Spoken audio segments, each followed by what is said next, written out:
జై శ్రీరామ్. అందరికీ నమస్కారం అండి. ఈ రోజు అయితే నేను ముగ్గురు పాస్టర్స్ ఇన్వైట్ చేద్దాం అనుకుంటున్నాను.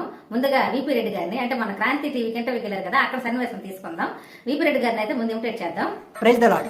Praise the Lord. జై శ్రీరామ్. జై Shriram. Praise the Lord. Praise the Lord. జై శ్రీరామ్. జై శ్రీరామ్. నేను ప్రసాద్ తింటారా? ఎందుకు తింటాం? మీరు ఇప్పుడు పెడితే అర్జెంట్ గా తింటారు. ఇప్పుడు తింటారా? ఎందుకు తింటాం? ఇప్పుడు ఏమైపోయింది? ప్రసాదం, ఇదిగో ప్రసాదం. ఇప్పుడు ఏమైంది? నువ్వు పొద్దున పెట్టావు, కొంచెం చల్లారింది. అంతకంటే ఏముంది ఇందులో? పొద్దున పెట్టిన ప్రసాదం మధ్యాహ్నం చల్లారుతుంది. ఇందులో ఏమైనా విషయం కలుపుతారా? దద్దోజులు వచ్చిన తిన్న పులిహోర లేదా? పులిహోర లేదు.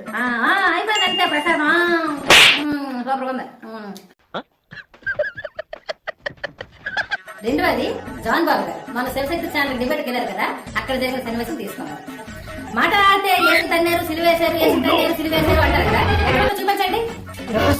ఒప్పుకుంటారా? ఎందుకు ఒప్పుకుంటారు? ఇప్పుడు చూపిస్తాను, చూపించండి. చూడండి ఇక్కడ ఉందా? ఓకే ఓకే ఓకే ఓకే ఇది కూడా తెలియకుండా డిబేట్కి వస్తారా? ఇది మరి బాగుంది అని గుర్తుంది. ఓకే.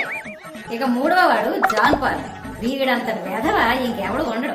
అంత దరిద్రంగా, అంత మొండిగా, అంత మూర్ఖంగా వాదిస్తాడు అనమాట. ఇప్పుడు అక్కడ ఇంటర్వ్యూకి వెళ్ళి ఏం వాగాడో, ఏం మాట్లాడాడో ఇప్పుడు మాట్లాడతాం జాన్ పాల్ గురించి. మీరు పుట్టుకతోనే హిందూయిజమా? లేదన్నా, నేను పుట్టినప్పటికీ మా నాన్న హిందూయిజంలో ఉన్నాడని నాకు తెలుసు. నేను పుట్టిన వెంటనే పురుట్లోనే బెడ్ మీద మారిపోయినా క్రైస్తవుడిగా.